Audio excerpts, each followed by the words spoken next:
Hi, I'm Ariel. You're watching She Wants the Diction, and today I'm going to be talking a little bit about Game of Thrones. A little background, I have seen the TV series, and recently I purchased the first book, and so I'm going back and reading the book now. I've noticed, and I'm sure there are tons of videos and analyses of the book versus the movie that already exist, but I've noticed some differences as I was going back and reading the book between the show, and I thought that it could be interesting to do not so much an analysis rather than just kind of talk through some differences that I've noticed and like maybe how I think they affect the story and just chat about things a little bit. So this is going to be a pretty laid back video. So one of the things that I noticed right off the bat is that the Stark children in this series, for the TV show, they've been aged up. This is obviously probably for practical purposes. Most of the actors that they could get were probably,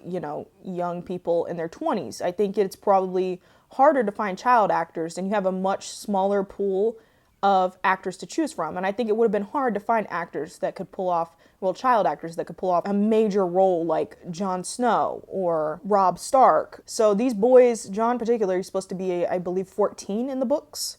Now, he looks much more like maybe late teens if you stretch the imagination, but he definitely appears to me to be in his early 20s at the youngest. For the purpose of the book, they're much younger. These are preteen boys, Jon and Robb Stark. So they've been aged up. Now, I think it's interesting that Arya, the character, has been kept pretty much the same age. She looks the same age in the series. Now, I think her actress may be a little older, but they kept Arya and Sansa? I think it's more, you say it more Sansa, but I think they kept Arya and Sansa about the same age. So I don't know. It's interesting how they aged up the boys, but not the girls. That's interesting to me. And the reason I notice this is because the boys tend to have a lot more like sort of emotional reactions. Like there's times when Jon gets insulted for being a bastard, and he flees from the Great Hall and runs off crying, which I think that it happened in the show, but it didn't happen to where he had like tears in his eyes, and it's a lot more impactful, I think, when you realize how young he is to be going through these things than, to be in his late teens. Like, you feel much more for a child that doesn't have, fully developed awareness of the world or themselves or their place in it than you do for, an older man. So it's interesting, that dynamic. And then also, I think in the show, some of the dynamic that they created between, or that George R. R. Martin created between Jon and Arya Stark was kind of lost. Like, they relate a lot. They're like the two black sheep or misfits of the family who, Jon obviously for being a bastard, and Arya obviously for, not wanting to be a lady, but wanting to pursue more traditionally boys' roles. Like, she doesn't fit into the gender archetypes. So they're both kind of outcasts, and they feel out of place for that, and they bond. Like, and in the show, Jon does give her the sword needle, but I think it's a lot more apparent in the books how close their relationship is, and that would make more sense if Jon was, closer to her age. But I mean, it also works for like an older brother looking out for the little sis. Like, I don't know, I freaking love their dynamic, like, a lot. I think it's really cute. And I think they did a better job of transferring Ned's dynamic with Arya from the books to the show, because I think it's very apparent in the one scene where he comforts Arya. He doesn't try to make her be something she's not. Like, I feel like he accepts her as she is, and he's really, like, tender towards her, and it's very touching. And I just want to say another thing I appreciate about these books, and this is kind of unrelated, but I really appreciate Arya and Sansa having a dynamic where they're sisters, but they don't get along, or they're complete opposites. Like, I think the concept that family is always this wholesome unit that functions perfectly. Like, we don't see a lot of dysfunctional families depicted in media. I feel like the brother-sister relationships that are always depicted or held up or like the perfect, like the older brother being protective of the younger sister. It's never like the antagonistic shit that really goes on in brotherly sisterly relationships. Like, I feel like a lot of people don't get that dynamic right, and there are a lot of people that, hate their siblings. So not like they want to kill them kind of hate, but just you don't get along fundamentally as humans. You're just kind of in the same environment. So I really appreciate that depiction. Second thing I want to talk about in this book is the fact of adaptational attractiveness. Now, this happens with a lot of Hollywood adaptations. Obviously, they're going to cast attractive actors. People want to watch pretty people doing things, and I don't think there's anything wrong with that in most cases, although it can get a little tiring when everyone in, the show or the movie is picture perfect, and you kind of lose a lot of the, I think, characterization that comes with, I don't know, like Game of Thrones is it's meant to feel very like gritty and realistic, and obviously in their casting they couldn't help but do a little bit of adaptational attractiveness. Now, I'm thinking of a couple specific instances here. Now, one is of Tyrion Lannister, who, as we know him in the show, is the kind of charming, witty, crude, curly-haired Tyrion that we have there. And then you contrast that with how he appears in the books, which he's supposed to be ugly, short, and he has the like lopsided face, and like the eyes are mismatched. That's another major detail.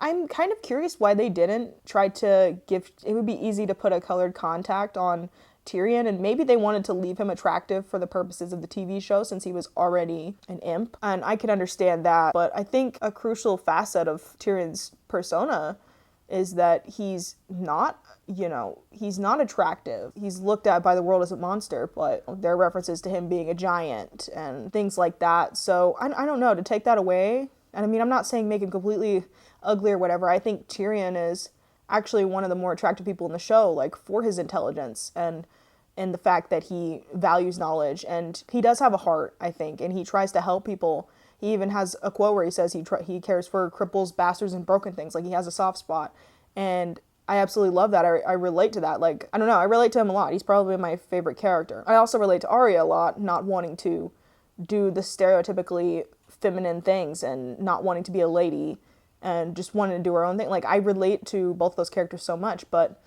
I don't know, does it take away from Tyrion's character to have him be attractive in the show? And then I'm also thinking about Ser Jorah, who's like a disgraced knight, who's Dany's protector. In the show, he is like he's an older man, he's tanned, blonde hair. I mean, I think he's kind of attractive for an older man, but in the show, or in the book, he is supposed to have this thick, dark hair that's like covering his body. He's not this strong, strapping, like golden knight, I mean, in the show, I was really rooting for Dany and Jorah to get together, although it'd be creepy because she's much younger in the books. Again, I think that's a case of aging Dany up with an actor who looks, young. You think of all these people as being in their like mid-early 20s when they're really like children in this book. But Ser Jorah, like, does that change something from his character to take him from very hairy man to older but pretty attractive guy?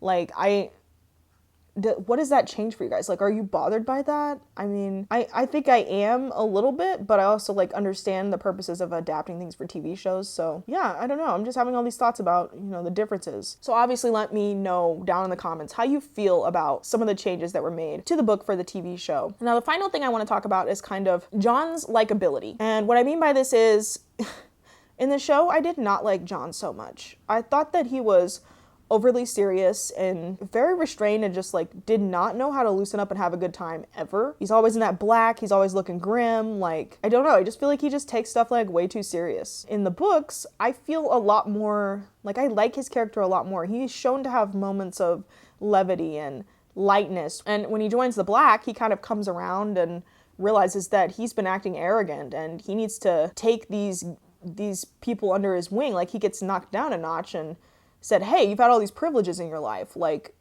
these boys haven't had that. And he kind of starts to work with them rather than, against them, and develop some of that leadership that we see later. Like, I feel like you see the lessons that he's learning. Like, obviously he protects Sam, and you start to see these heroic qualities emerging in him. And sometimes he does, like laugh and have a joke and have a good time. And he has this kind of bonding with Tyrion. So I don't know. Jon just seems a lot more likable in the book, and I don't know if it's maybe the actor's expressiveness, or rather lack of expressiveness, that kind of bothers me, or what it is, but I didn't really start to like Jon until his relationship with the wildling girl. I thought that she did him a world of good. Like, she lightened him up and opened him up and basically showed him that he didn't have to be such a fucking stick in the mud or have a stick up his ass all the time. So I don't know. I think it's interesting how much more I'm liking Jon. Bran Stark. That's another one that I think that they have changed, because in the book he's supposed to have his mother's coloring, so the Tully colors, so like, you know, the auburn / red hair, but in the show he's very much just a boy with brown hair who doesn't really look like he even belongs in the family, if you ask me. It's interesting because now I'm having to picture him with, you know, the red hair and everything when I'm so used to what he already looks like. So yeah, that's another change. Does that change anything? I mean, I don't know. That's such a subtle thing, I think, that maybe it doesn't change anything yet. Yeah, all these kind of cosmetic changes, like, what do they do? How do they affect the story? Do they change your enjoyment of it? So I want to hear your all's kind of thoughts on the subject, or who your favorite character is. Like, I'd be curious to know that. Obviously, at the time of me recording this, the new season is about to come out next month. I'm not even halfway through the first book. Another thing I've noticed is that his writing obviously has a lot more details, and I think there are conversations that they cut out of the show for brevity's sake. George R.R. Martin is very detail focused, like every gate has a name, and it takes a very detailed mind, I think, to write something like this and keep track of all the details. If I'm being honest, I think I prefer the layout of the show, because I don't really need to know that this is the such and such gate or the so and so road unless it's something important. And most of the time TV shows are better about, you know, only pointing little stuff out like that when it's really important. But it is an interesting read for me just to see the differences and kind of what they changed, how that translated. Did it translate well to the series for me, or was something lost in translation? And it's a very interesting subject in general, the subject of adapting books to movies. It's a rather controversial one, like, and I think a lot of times that movies or TV series adaptations are depicted as lesser than the book because they change and the issues of adaptational attractiveness and just changing the source material. But you're adapting it for a different medium. I think probably some changes are necessary, but may not always be for the better. So let me know your opinions. I would love to hear them. It's kind of a chilled out video, but hope you guys enjoyed. Thanks for watching, and bye.